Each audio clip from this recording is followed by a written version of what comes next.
दिन है। दूसरे दिन की सायंकाल बेला में हम सबको मालिक का संदेश सुनाने, बताने, समझाने के लिए माननीय राष्ट्रीय उपदेशक महोदय जी हमारे आपके बीच में मंचासीन हो चुके हैं। हम उनसे अनुरोध करेंगे कि आप हेलो भैया मालिक की अमर बाणी हमारे संदेश को आप सब प्रेमियों को सुनाने, बताने, समझाने की कृपा करें। माननीय राष्ट्रीय उपदेशक महोदय वो क्या 20 रुपया ला इसको वापस है ना।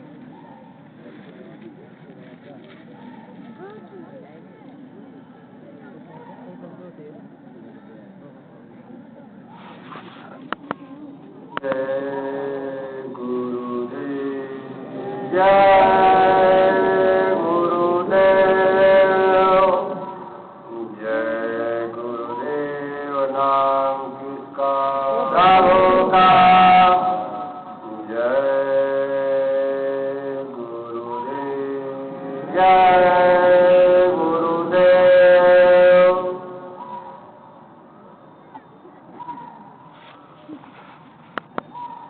जोर महाराज जी, सभी सम्मानित सत्संग धर्म प्रेमी भाई बहनों, प्यारे बच्चों, पूज्य दादा गुरु जी महाराज का ये पावन वार्षिक भंडारा बड़े ही मान सम्मान के साथ, बड़े ही आदर के साथ परम पूज्य स्वामी जी महाराज के समय से ही प्रतिवर्ष मनाया जाता है। कोरोना महामारी के चलते 2 साल से करीब इस कार्यक्रम की परमिट न होने से थोड़ा ये कार्यक्रम अस्त व्यस्त रहा। फिर भी पूजा प्रसाद का लाभ क्रमशः सबको देने का प्रयास किया गया। अब की बार इस कार्यक्रम की परमिट हो जाने से ये फिर बड़े पैमाने पर संपन्न हो रहा। पूज्य दादा गुरु जी महाराज जिनकी सरल और सौम्य प्रतिमा आप इस विश्व प्रसिद्ध पावन मंदिर में देख रहे हैं, ये अपने जमाने के विलक्षण महापुरुष थे। आध्यात्मिक शक्तियों के पुंज यानी स्वामी होते हुए भी कभी उनको कोई बाहर से पहचान नहीं पाया। गांव, घर, परिवार, समाज के लोग इतना तो जरूर कहते थे कि पंडित जी बड़े सीधे, ईमानदार, भोले आदमी, लेकिन इनके अंदर कैसी स्पिरिचुअल पावर, आध्यात्मिक शक्ति और सत्ता छिपी हुई है, ये बगल की हवा को भी नहीं पता चल पाया। यहाँ से थोड़ी ही दूर पर अलीगढ़ जिले का चिरौली गांव, एक छोटा सा कृषकों का, किसानों का गांव, वहीं एक सामान्य ब्राह्मण परिवार में पूज्य दादा गुरु जी महाराज ने जन्म लिया था, जिनकी प्रतिमा इस मंदिर में विराजमान है। ये हमारे परम पूज्य स्वामी जी महाराज के पूज्य गुरु महाराज। गुरु महाराज उनका कितना आदर सम्मान करते थे। गुरु महाराज कहते थे मेरे स्वामी जी महाराज को जो भुला देगा वो भारी मुसीबत और संकट में पड़ेगा। इस मंदिर की आधारशिला में, इसके निर्माण के समय में गुरु महाराज ने कहा था कि ऐसा वरदानी मंदिर बन रहा, इसकी मुंडेर और छत से अगर कोई चिड़िया पक्षी उड़ जाएगा तो उसको अगला जन्म मनुष्य का मिल जाएगा। इस पावन पवित्र मंदिर में देवता विराजमान है। अगर कोई भी देशी विदेशी किसी भी जाति धर्म वर्ग संप्रदाय का मनुष्य, कोई भी औरत मर्द बच्चे बच्चियां इस पावन मंदिर में आकर अगर शाकाहारी बनने का संकल्प लेते हैं तो उनकी एक मनोकामना पूरी होगी, चाहे वो सत्संगी हो चाहे नान सत्संगी। इस तरह के बहुत सारे वरदान इस पावन पवित्र मंदिर को प्राप्त हो चुके हैं और इसका प्रत्यक्ष लाभ फायदा लोगों को बराबर मिलता रहता। इसी क्रम में आपको भी बराबर अवसर मिलता, क्योंकि आपने इस मंदिर को बनाने में अपना बहुत बड़ा योगदान दिया है। तन की सेवा और धन की सेवा, अब आपकी बनाई चीज का लाभ दूसरा व्यक्ति और आदमी प्राप्त कर ले, जिसने इस मंदिर में कभी श्रमदान न किया, जिसने कभी इसमें धन की आर्थिक सेवा न की हो, और सत्संगी लोग जिन लोगों ने इतने तन और धन का सहयोग किया, अगर वह लोग इस अवसर का लाभ न ले सके कि हमारी आपकी बदकिस्मती, हमारा आपका बहुत बड़ा दुर्भाग्य कहा जाएगा। हमारे बहुत से सत्संगी भाई बहन परम पूज्य स्वामी जी महाराज के शरीर त्याग के बाद ये कहते ही मथुरा से अलविदा हो गए। यहाँ आना जाना उन्होंने बंद कर दिया। अब तो गुरु महाराज रहे नहीं, इस कंकड़ पत्थर में क्या रखा, लेकिन शायद वो गुरु महाराज के सिद्ध वचन, उस संकल्प वचन को भूल गए जो गुरु महाराज इस कंकड़ पत्थर के मंदिर के लिए उन्होंने वचन फरमाए हैं। मंत्र मूलम गुरुर्वाक्यम, गुरु के वचन और वाणी महामंत्र का काम करते हैं। जो उन्होंने कह दिया बस पक्का है। ये हमारे लौकिक पारलौकिक जीवन के लिए बहुआयामी दृष्टिकोण से हर तरह से लाभकारी और फायदेमंद होता। आएंगे तो लोग भी देर अभी, लेकिन तब तक उनका कितना बड़ा नुकसान हो जाएगा, कितना बड़ा उनका घाटा हो रहा है। उनकी तन और धन की सेवाएं निरर्थक वृथा और बेकार चली जा रही है। हम प्रेमी भाई बहनों के लिए इस गुरुद्वारे की पावन पवित्र मिट्टी से बढ़कर इस संसार में कोई जमीन मिट्टी भूमि नहीं हो सकती। हमको आपको जो मिला यही मिला और आगे जो मिलता रहेगा यहीं से मिलता रहेगा। इसलिए अपने दृढ़ प्रतीति विश्वास को हमको आपको प्रगाढ़ बनाते हुए और अपने गुरुद्वारे से प्यार मोहब्बत, इससे प्रीति और प्रेम बढ़ाने का प्रयास करना चाहिए। ये अपना गुरुद्वारा और पावन मंदिर हम नामदानी सत्संगी भाई बहनों के लिए प्राणों से भी ज्यादा प्यारा होना चाहिए। तब आपकी भक्ति फलेगी फूलेगी और आपके भजन में रूहानियत की तरक्की होगी।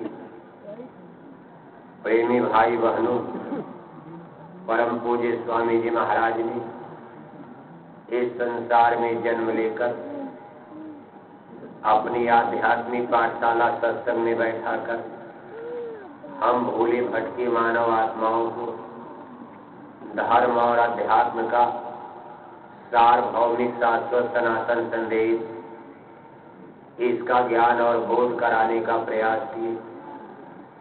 वैसे धर्म और अध्यात्म आज के जमाने में एक तो समझना कठिन है, दूसरे किसी को समझाना और कठिन हो जाता, क्योंकि आज का इंसान और मनुष्य इस माया की झूठी मंडी बाजार में इतने सामान और पदार्थ जिनमें ऐसा आकर्षण और खिंचाव, ये झूठे सामान पदार्थ भरे पड़े हैं जो आदमी के दिल दिमाग को पागल बनाए जा रहे हैं।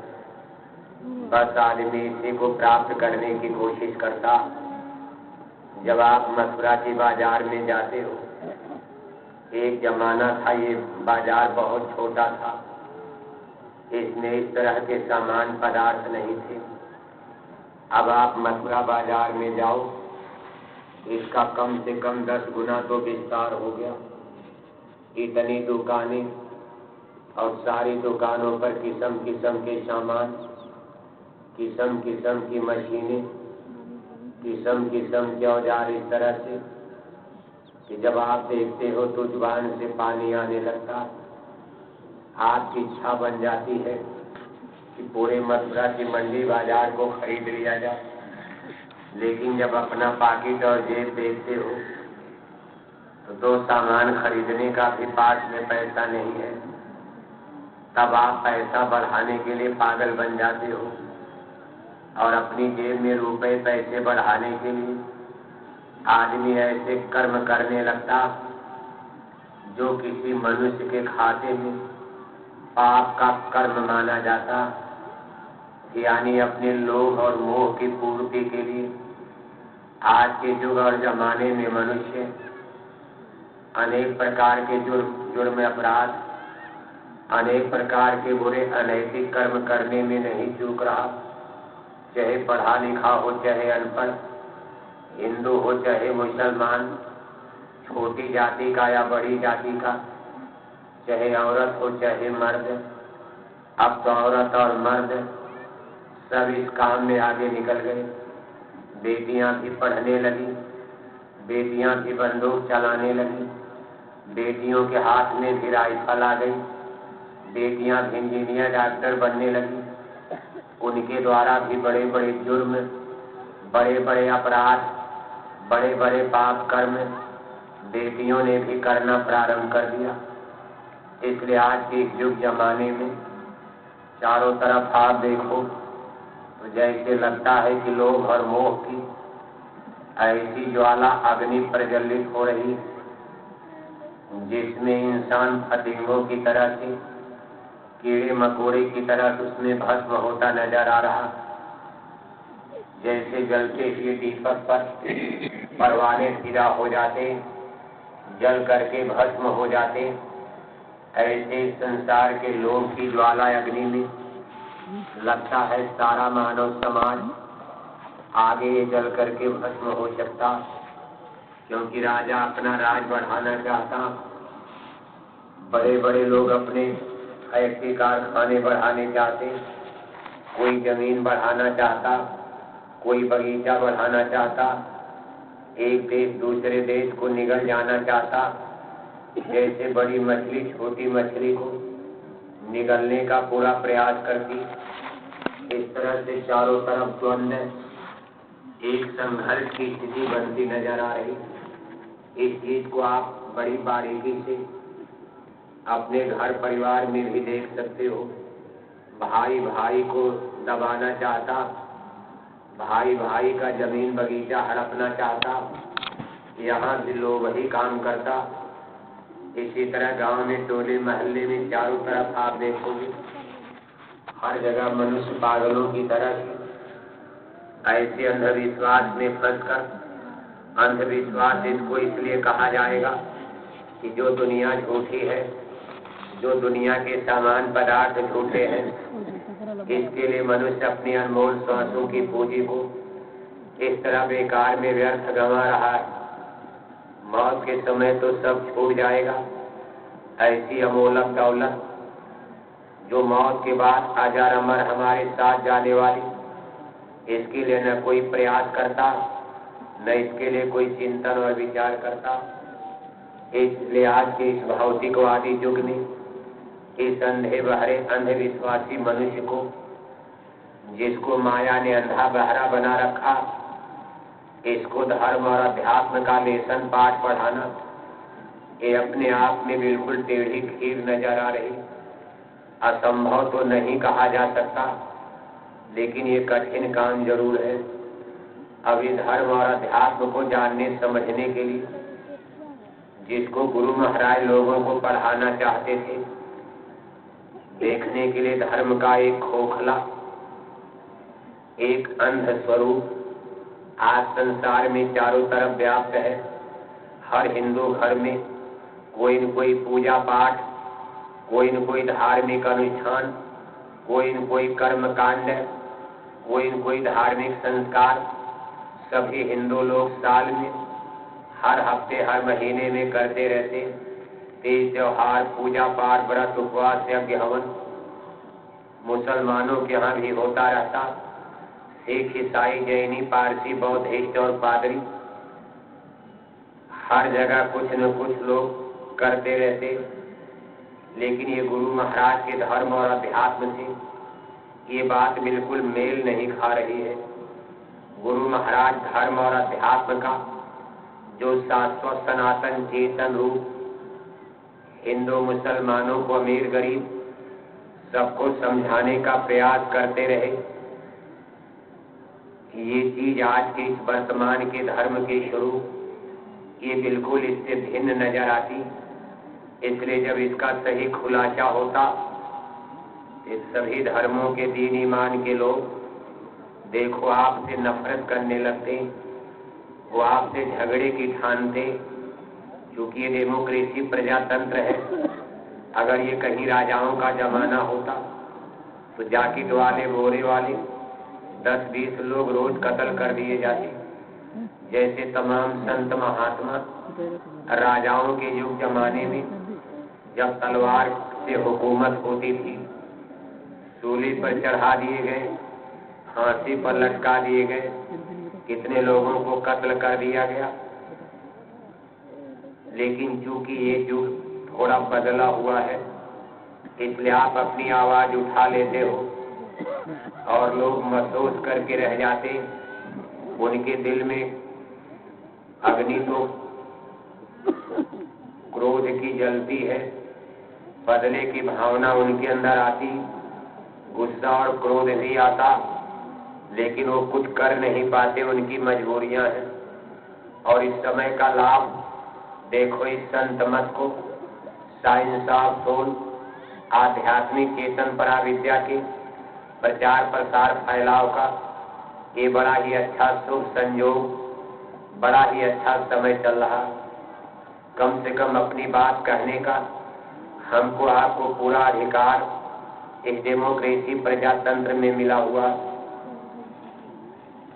फिर भी देखो गुरु महाराज को 21 महीने लोगों ने जेल में डाल ही दिया।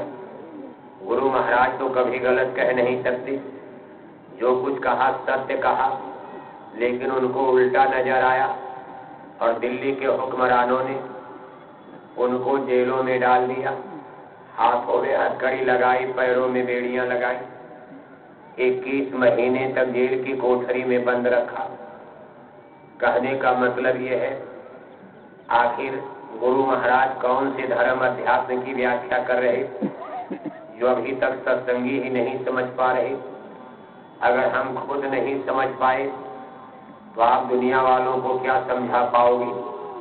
आप खुद ही अंधविश्वास की दलदल में, आप खुद ही आडंबर और पाखंड में, अंधकूप में जब इसी तरह फंसे पड़े रहोगे, इसलिए आपकी बातें लोगों पर बहुत असरदार नहीं हो पाती। इसलिए थोड़ा इस चीज को समझो।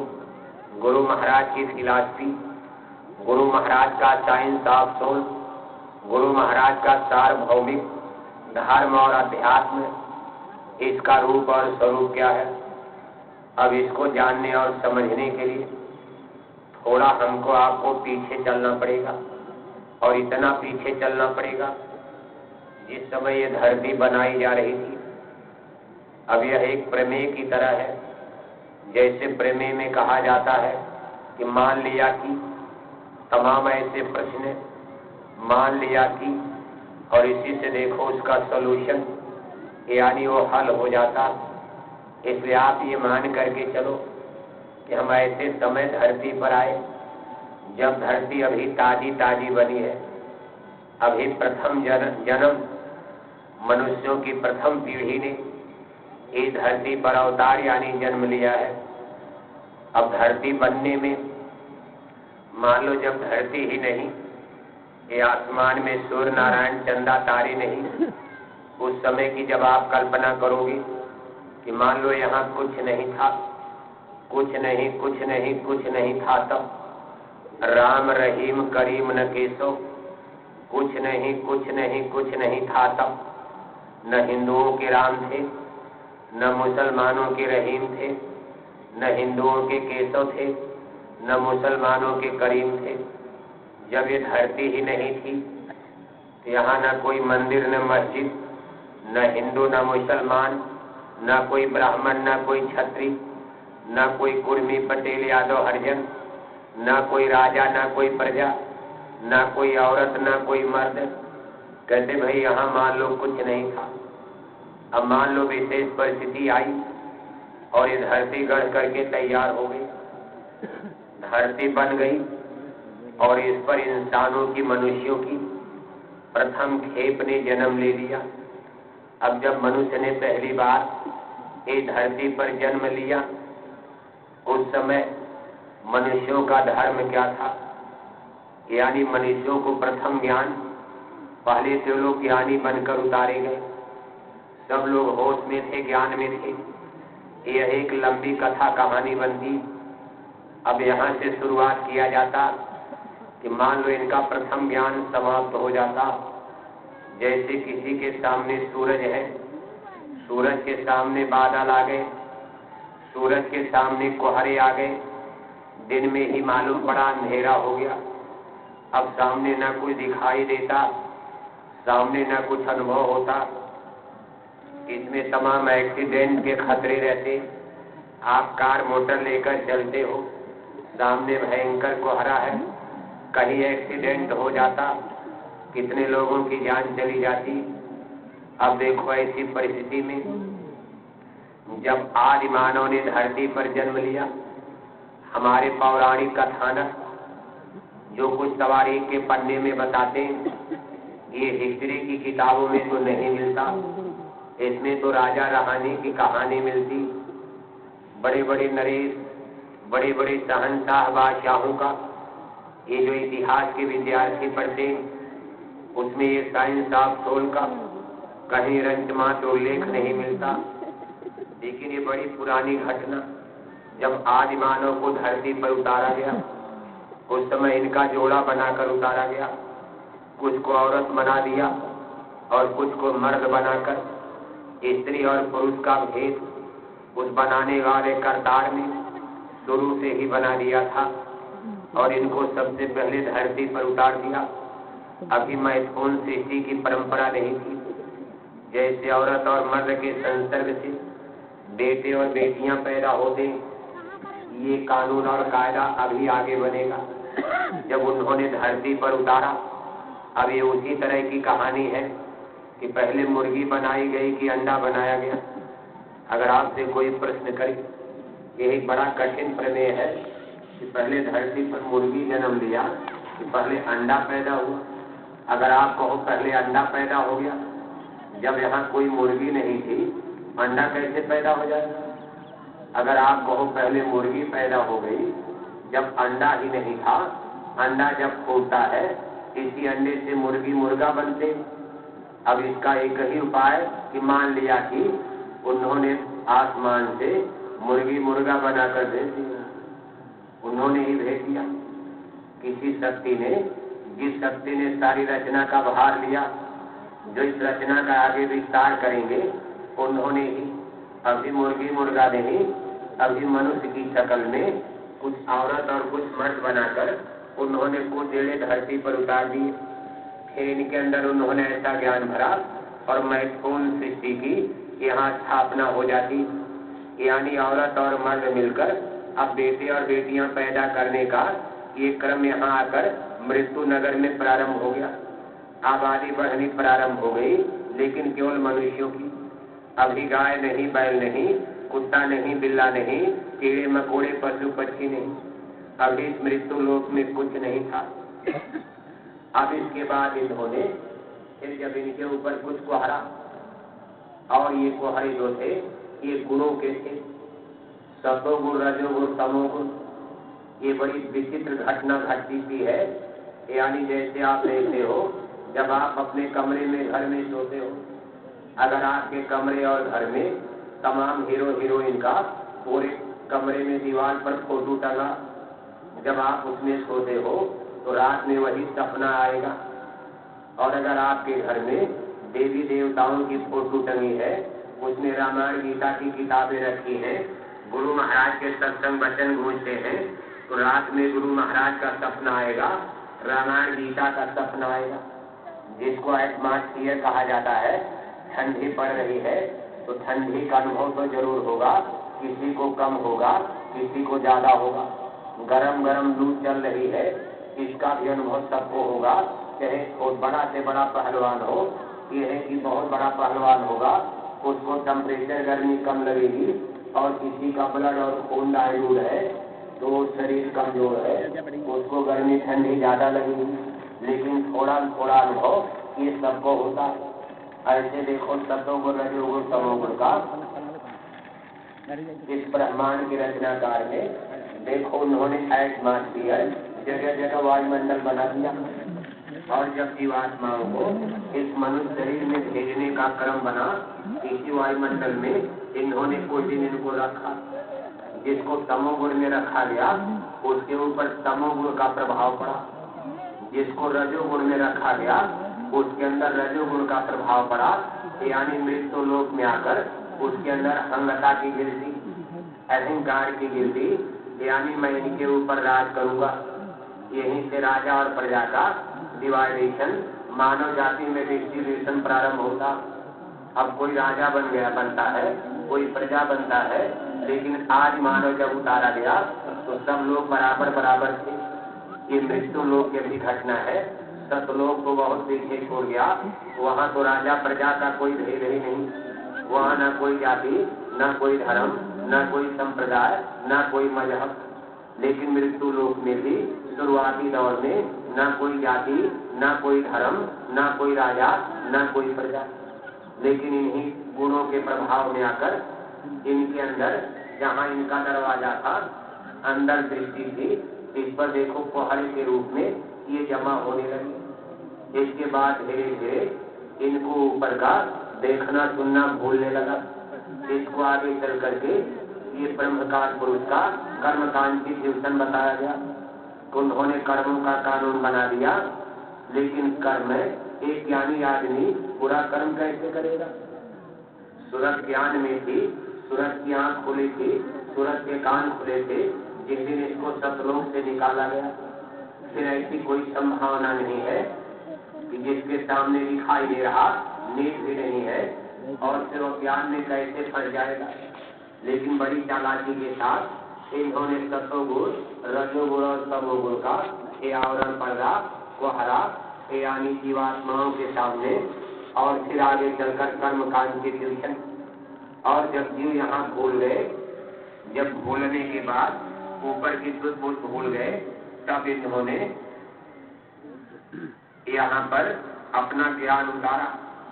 असली ज्ञान अमर वेद सतलोक का, जिसको पंचम वेद सूक्ष्म वेद कहते हैं।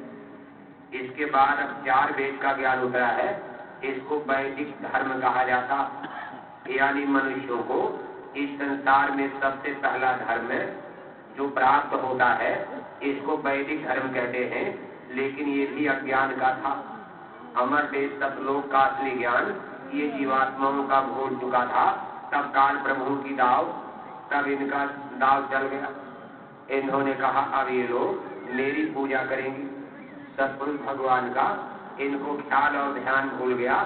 कब भाई अब मैं 3 लोक का कर्ता बनूंगा और जगत में मेरी पूजा होगी। यानी जैसे कोई अपने बाप को गद्दी से उतार करके राजा बन जाए, वैसे ऐसा भी नहीं कर सकते थे। इनको पिता ने ही राज बख्श दिया था कि आपकी वहाँ हुकूमत चलेगी। ये एक विचित्र घटना है। इनको वहाँ से हटा करके और यहाँ इन्होंने राजा बना दिया। अब इन्होंने अपना राज कायम किया और कहा बस केवल मेरी पूजा होनी चाहिए। इसमें सतपुरुष भगवान या किसी और ब्रह्म की या किसी और शक्ति की नहीं, यहाँ जो कुछ होगी मेरी पूजा। कहते भाई 3 लोक काल का खाना, 4था लोक दयाल खाना। अब इधर इनका देखो खेल चल पड़ा। और इसके बाद तब इन्होंने यानी ये युग में टाइम और पीरियड में, जिसको काल माने टाइम होता है, इसीलिए इनका एक नाम काल भी पड़ा है, काल ब्रह्म। यानी यहीं से समय का डिस्ट्रीब्यूशन होता। यहाँ धरती ऐसी बनाई गई, इसमें सुबह शाम दिन और रात का कानून बन गया। प्रतिदिन दिन और रात, फिर घड़ी घंटा मिनट सेकंड, जाड़ा गर्मी बरसात, ये तमाम प्रकार के महीना पक्ष ग्रह और नक्षत्र, ये सब इनकी रचना। जहाँ कोई टाइम और पीरियड नहीं है वो देश सतलोक है, इसलिए उसको अकाल नगर कहते। वहाँ टाइम और पीरियड है ही नहीं। वहाँ न सावन है न भादो है, न जाड़ा है न गर्मी है। वहाँ ऋतुएं बदलती नहीं है, न कभी गर्मी न कभी सर्दी। मंद मंद मलयागिरी की एक रस हवाएं, जो न ज्यादा ठंडी है न ज्यादा गर्म है।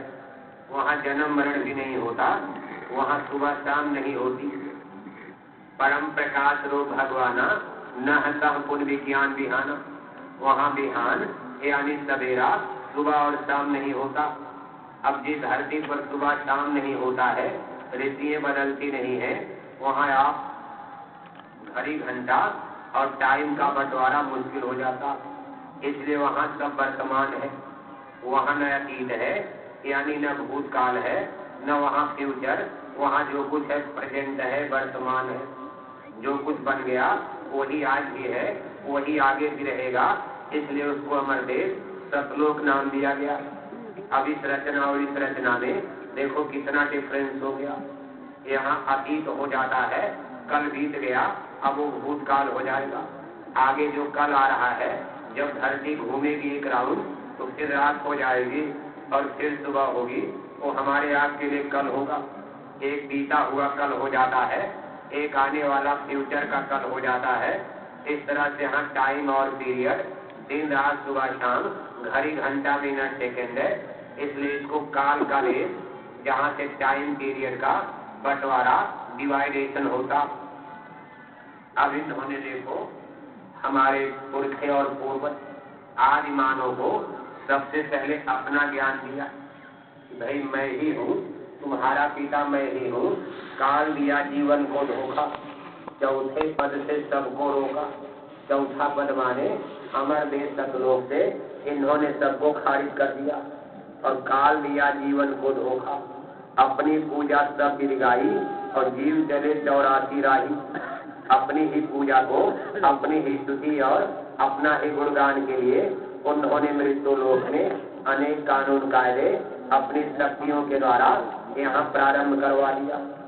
इसको कहते हैं, जो इनका प्रथम ज्ञान इंसानों को मिला है, इसको वैदिक धर्म कहा जाता।